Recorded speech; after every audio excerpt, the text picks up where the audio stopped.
Viewers all over the world, for some of you that are seeing me for the first time, almost Eze-Ana Ugochi to be not I have money in charge and Ugochi to Ordinary Temple, local only in charge and Ordinary Restoration Evangelical Mission. One a priest or an evangelist, I will answer. My mission is to help people live better life. No Bochita, no Gawan case, you show why Jibia Bo Akaliogheri. I went as a grave back. Akaliogheri, those familiar spirits came when he had Beputa. I walk at Akaliogheri, Monwa Akaliogheri man. Yes, I want to get a Munda Akaliogheri. Akaliogheri Munda when he had Beputa. Whether Mandawa, those forces or familiar spirits, they call more one than over. Man, when he had Mepta. Oh, yeah, but Roja, I don't know what they call. I see the Akaliogheri mother. Abraham and them man, they fire in an Akaliogheri mother. They hope that I don't want to give Mepta. Yeah, but he had your idea well today on Bo. They were Akaliogheri more. Kerika Hasia Wall. Keri Hoga, mother, maybe, or try to we are Akaliogheri. Kero lifestyle of Madaga Bobo no baby. A man or a rope, a helping hand, a link hand to Akaliogheri spirit. And the whole Abogo and Madume, or we can manage Akaliogheri spirit. I can tell you, to attract Akaliogheri spirit is very simple. It depends on your lifestyle. It is where decide to be your life. When you get attract Akaliogheri. And no way he gets hello. Akaliogheri spirit got a possessing. Omo na possess young man and Akaliogheri woman. I'll never show why you. So, share the message. One day, man, about this administration. K gota ihe gbasara Akaliogheri spirit ni ihe ga-eme you a weak Zeria. Makana have destroyers, have negative vibration, have negative energy. Before we come on, I come niru. Echefuna na the month of May. I na-akwado si chikota aja nke a na-achụ n'ọnwa May. I can tell you that every day go we lighting up candle for ndị niile so ele anyị na aja n'ọnwa. Yes, n'isi ụtụtụ eje go in the temple chụọ aja go for kubi okwu n'isi niile so ele anyị na anya bụ aja all over the world. But anyị ga-achịkọtakwa ya. Chụọ aja dị iche iche, lụọ ọrụ dị iche iche. Kee ndị Akaliogheri, chụọ aja uke, kee ndị amoosu, chụọ aja kpee ile ọma na mmiri, chụkwa aja na entities of past na temple. N'afọ mmadụ dum ndị niile sonyere anyị na aja anyị na-achụ. Difference of the temple, the children of the temple, and members of Ordinary Restoration Evangelical Mission and the consecrated group. That we are one family. Aja ba aja na-achụ maka mmadụ dum. Ya ọ bụrụ na ị chọrọ iso na aja nke ọnwa na-abịa ndị mmadụ ebukube gị, ihe ga-eme we forward ya 3 prayer requests, make token donation to the account number. WhatsApp number ị ga-eji nweta mgbe ọ bụrụ na o nwere ajụjụ nwere na nkụzi ma ọ bụrụ na ị chọrọ ka iso na aja na-achụ n'igwe ma ọ bụrụ na ị chọrọ ka agbalị gị afa mmiri emigbo 0805 7837672 or 08138243871. Ị na-anya na screen gị ga-afụ nọmba ndị a ji wee bịa. Isiokwu anyị ji wee bịa n'ụbọchị taata ka anyị tiwara gị aka oyibo nsogbe. Today, bandage will fall from your eyes. Ma ọ bụ na ị pay attention. Akwụwago m gịnị bụ Akaliogheri. All you need to know about Akaliogheri. Mgbe na-achịkọwara gị na enwere Akaliogheri spirit. Those negative vibration, those negative force. Na ọrụ ha bụ mkpasa. Gịnị bụ Akaliogheri bụ ndị enwere ife ha mepụtara. Ma ọ bụ na mmadụ ma ọ bụ na mmụọ. Mana taa anyị chọrọ ka anyị dị wee lụọ ihe ga-eme ịkọwara gbasara ndị Akaliogheri mmụọ. Then gwakwazie gị ihe gị nwa ya eme asị mmadụ ka ị ghara ịfọlụ within the category of ndị Akaliogheri. Yes, ndị Akaliogheri dị ka anyị chịkwa bụ ndị enwere ife ha mepụtara ndị mmesa. I will kọwara na those Akaliogheri spirit bụ their former human spirit ndị bigoro n'ụwa mana onwere nke ha mepụtara n'ụwa mmụọ ha daa Akaliogheri. Onwere nke ha pasara ha wee swear that since they did not pass anything that nobody will pass anything. So you can find have dark souls. Yes. So all have iweta pain, all have mkpasa. They can na-ekwu nkụwa ihe meaning of Akaliogheri. Na Akaliogheri bụ ndị onwere nke Akaliogheri, enwere ihe aka ha gburu ha. Aka ha egburu anything. They didn't achieve anything as one's human spirit.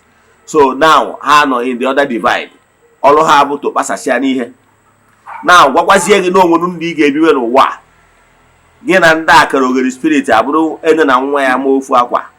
Gịnị ha abụrụ 5 and 6. Gwakwazie gị ihe ị ma na-eme ka ị ghara attract tafa. ka solution anyị nwere maka nasara ndị Akaliogheri. Ndị Akaliogheri bụ ndị amụ mmụọ a ndị nwere nke ha mepụtara na-agagharị na-ekwu na o nwere ihe ndị ọzọ ga-emepụta na-agbasasị ihe. Yes, onye agbata na Ugochi tụrụ na temple anyị bildere family. Ndị niile anyị rụrụ ọrụ dị iche iche, ndị niile anyị lụgoro ọrụ, ndị niile cross goro our path, ndị na-esonyere anyị, ndị ihe anyị na-eme na-adị mma, ma ndị agha rụbere ọrụ mana ha na-efolo anyị n'ime mmụọ na eziokwu. Ndị a niile ka anyị na-elota n'oge ọbụla anyị na-achụ àjà maọbụ na-arụ ọrụ dị iche iche dịka ike ndị Akaliogheri. Anyị na-eke ndị Akaliogheri n'aha ndị niile cross goro our path every month iji wee gboo nseke, iji wee gboo uke, iji wee gboo challenges ha na-eweta. Yes, enwere ọtụtụ ihe ndị Akaliogheri a na-eme na ndụ mmadụ dịka nsikwu na ọrụ ha wee kpasa ihe. Ha na-ebute so many things. Ha na-ebute mmadụ achịkọsịghị ọnụ. Ha na-ebute amaghị ihe a na-arịa, amaghị ihe a na-agwọ. Ha na-ebute mmadụ enweghị focus. Ịma na mmadụ na-anọkọta n'ụwa daa Akaliogheri. Yes, o nwere spirit nọ behind it. Yes, mmadụ nwere ike pụta n'ọdị nnọọ totally lazy, nwere ihe ọ chọrọ ime, ihe ọ chọrọ ewu nke ghere eghe. Ihe abụ Akaliogheri. So o nwere ụfọdụ ihe ga na-eme n'ebe mmadụ nọ, asị onye a na ndị Akaliogheri na-enye nsogbu. Ihe onye a nidiri ka ekerie ndị Akaliogheri ka ọ chịkọọ ọnụ ka ọ mara the purpose of life. So ọ na-abụ anyị nweta ụdị ndị Akaliogheri a spirit a na-enye nsogbu, ihe a na-eme ewu ekere ha Akaliogheri. Ị nwere ike ọ bụrụ na agbagodogo afa jụbes ihe na-eme na ndụ gị, anyị kwuo na a ga-alụrụ ọrụ ndị Akaliogheri maka na anyị fụrụ na enwere forces, familiar spirit, negative vibrations ndị ọrụ ha wee kpasasịrị ihe o mee gị chịkọtara edoro composed. And mgbe ọbụla mmadụ achịkọtara ọnụ, ihe niile ọ ga-eme ama achịkọta ọnụ. Ọ na-eche echiche, ọ ya akpakọ ọnụ. Ọ na-eme biznes, ọ ma akpakọ ọnụ. Ihe ọbụla ọ na-eme a ga na-eti irie stọọdụ na ya. Yes, ọ ndị a ka a na-akpọ Akaliogheri. And the only solution, ndị a bụrụ ndị a na-eme I reject, I cast, and I bind. No. Enwere natural things ị ga-eweta na-erepela Akaliogheri wee misikọ ha ọnụ wute ike okwu ọnụ wee kenya bụ ndị Akaliogheri wee tụọ egbo tụọ mgbo na between onye a na-ekere ndị Akaliogheri na ndị Akaliogheri onwe ha to repel them of the person. Enwekwara ike Akaliogheri group of people like a family dịka nsi kọwara gị na temple na anyị na-achụja aja chụọ aja dị iche iche kekwasị ndị Akaliogheri n'afa ndị niile bụ n'ọdụ our family, Ugochi to a family.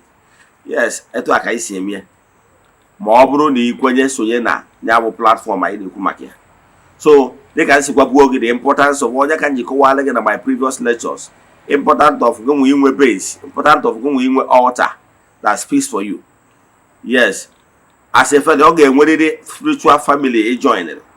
Ọ ga-enwerịrị spiritual altar i belong to, so that ka i wee nwee ike na-eketa oke na aja na ọrụ mmụọ ọbụla a na-alụ n'afa ya bụ family as a group. Very important.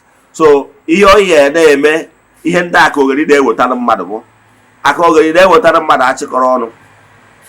Akaliogheri na-ewetara mmadụ amaghị ihe a na-eme. Ihe afọ ka mmadụ ga na-esi akpa asịsa, nwe ihe a na-akpa akpa asịsa. Mmadụ adịrọ focus, ị nwere ike ịda achịkọtawa onwe gị ọnụ maka na ịchịkọta onwe gị ọnụ iwe nwee ike chịkọta akụ na ụba ma ọ bụ mmadụ ihe ị ga-eme. Yes, ihe mmadụ ihe ị ga-eme na life, if not onye ga na-akpasasị. So ọ bụrụ na ị na-enwe experience ụdị ihe na-etu anwa, mmadụ niile dịrị ka arụ ọrụ Akaliogheri ma ọ bụ na ọ pụtara n'afa gị. Na o nwere some certain lifestyle you must avoid. Ọ bụrụ na a na-alụrụ gị ọrụ mmụọ ma ọ bụ na ikwetalụ na spirituality, agwakwana gị in my previous lectures na spirituality control the physical. Now ọ bụrụ na ị chọrọ ka ị nwee ike wee dị above these gross material challenges, you must live a good life that will catapult you to higher level, higher vibrations, so that the negative garbages ndị mmadụ na-atụrụ at you, negative wish, negative thought, yes, hypnotize na hypnotize, manipulating, ka ihe ndị a ghara ịdị eru n'ebe ị nọ, because na ị na-emezi operate in a higher vibrations. That is the way out. Yes, So ị ga-adị understandable malụ ụta etu how things work. Agwara m ụnụ na mmadụ na-project negativity to you o mee ga affect is because gị na onye na-etu anwa ka na-eme operate na the same frequency. Onye anwa na-egwu na ọpọtọpọtọ ihe ọjọọ na echiche ọjọọ, gị nwa na onwe gị a na-agbakwa ụta, a na-agba ụta mmụọ, na-agba akụ mmụọ, nọkwa na-egwukwa ọpọtọpọtọ, gị na onye anwa nọ na the same thing. Ọ maka ọsọfụ na gị nwa na onwe gị nọkwa na the same pọtọpọtọ negative vibration. Onye akpata anya nwa na onwe nọkwa na the same negative vibration, project any negative things around you onweta gị. So na Akaliogheri na-enwetakwa because na ị ka na-eme operate within that lower spiritual vibration. So negative vibration spirit, whenever they want to hypnotize you, manipulate you, then they will be able to get you. So e nwere some certain lifestyle ị ga-ebido na-ebi inwe ike emewe operate na higher vibrations. Agwara m ndị mmadụ ọ bụrụ na ego ancient book ị ga-afụ ebe e kwuru chegharịa ma chigharịa. Chegharịa is one thing, chigharịa bụ the second thing. So o nwere some certain lifestyle ị ga-ebu ụzọ na-eme. Those positive lifestyle ị ga-eme embrace na-ebi ndụ na ya ga na-repel any negative energy, any negative spirit which Akaliogheri belongs to it. So one, you always keep your thought pure. Don't allow negative vibration and negative spirit to always possess you by always thinking about evil. Never you plan evil against anybody. Yes, no matter you open all the don't plan evil, because whenever you are planning evil, you are contaminating your spiritual vibrations. And once your spiritual vibration is contaminated, then by so doing, give go a helping hand to negative vibration. So if negative vibration like a dark with the spirit to take over, possess again, or they are very simple, because na go away and you go a helping hand to it. So you must pay attention to negative vibration and avoid them. Enwere lifestyle nke mbụ ịbụrụ onye na-enwe obi inu, ịbụrụ onye na-adị enwe envy and jealous, because ha nwere ọgwụ ha nwere owu BP eto gị. Envy and jealous na ụmụ agwa iko ndị ọzọ, agwa ọjọọ ndị ọzọ, ịma na-edu well in such lifestyle. Ịbụrụ onye na-enwere mmadụ anya ukwu ma ọ bụ na-enwere mmadụ ntaji anya, maka mgbe ọbụla ndị Igbo na-atụ inusu na onye si na mmadụ ji mmadụ na ji onwe. Mgbe ọbụla ị nọ na-envy mmadụ, na-echere mmadụ ajọ echiche, you are corrupting your spiritual vibration, because also echiche ọjọọ bụ ihe juru n'ime. So before you start blaming your spiritualist na ọrụ ha gara aga, check goro n'onwe gị. Are you the one giving helping hand to negative vibrations na spoil ihe ị na-eme? So one, you must pay attention to your spiritual lifeline. Spiritual lifeline must be of noble vibrations, positive vibration, so that positivity will always locate you.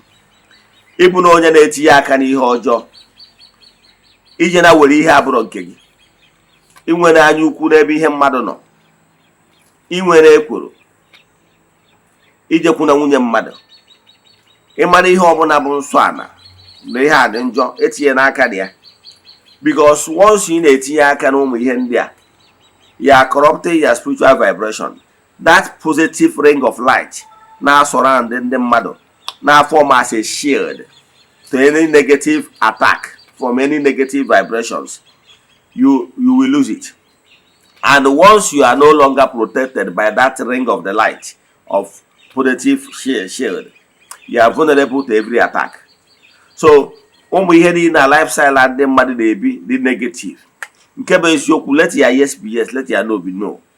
Always possess yourself with noble longing. Yes, the purest of it all. Always think about what is good, what will benefit others. Don't always be selfish. Don't be selfish. Every time you want to pull somebody down in order to climb. No. This air is enough to accommodate all of us. the sky is too big to accommodate all of us. The world is too big to accommodate all of us. So what is important is never you always corrupting your mind with negative vibration, because once you keep living those negative lifestyle, even okay, even I practice homo, because that lifestyle is against natural laws. So once you are into lesbianism, into homo, all those akwiko abomination, you by so doing it, abagona ihe mmadụ nkịta ji efu ịkpagogo na that wara dị natural. So therefore all those familiar spirits and the Akaliogheri spirit will find their way back to you. So gịnị ka m na-ekwu maka ya? If you really want to turn around what is happening to you and your destiny, bido kpawa agwa kwesịrị na ị ga na-akpa ka gị na ụmụ mmụọ from the light region, ka gị na ha bụrụ 5 and 6. And if they possess you, they will never allow any negative vibration, negative spirit to come near you. So what I'm saying na-ekwu maka ya bụ, ọ bụrụ na ị chọrọ ichenji want your tomorrow to be better and change ihe na-eme na ndụ gị, you must change your lifestyle. You can't continue dwelling in laziness attitude, dwelling in negative attitude. Keep doing negative things over and over time and keep different results. It's not possible. So, if you don't like what is happening to you right now, begin to think a new way. Begin to act in a different way.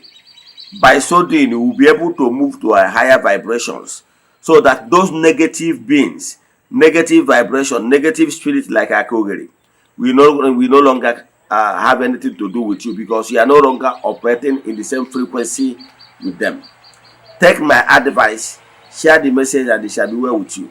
Some of you will not like somebody that will tell you the truth.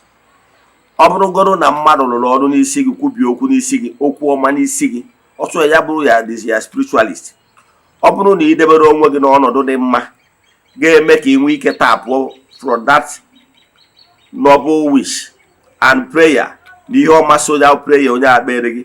When the spirit of God that is going about doing good, sharing blessings come around you, you will not be found worthy to receive those blessings. So stop saying no mmadụ na-eme gị. Change your attitude so that good things will begin to locate you. Ka a na-arụrụ gị ọrụ mmụọ, gbakwa mbọ ka ị na-echenji na anụ arụ.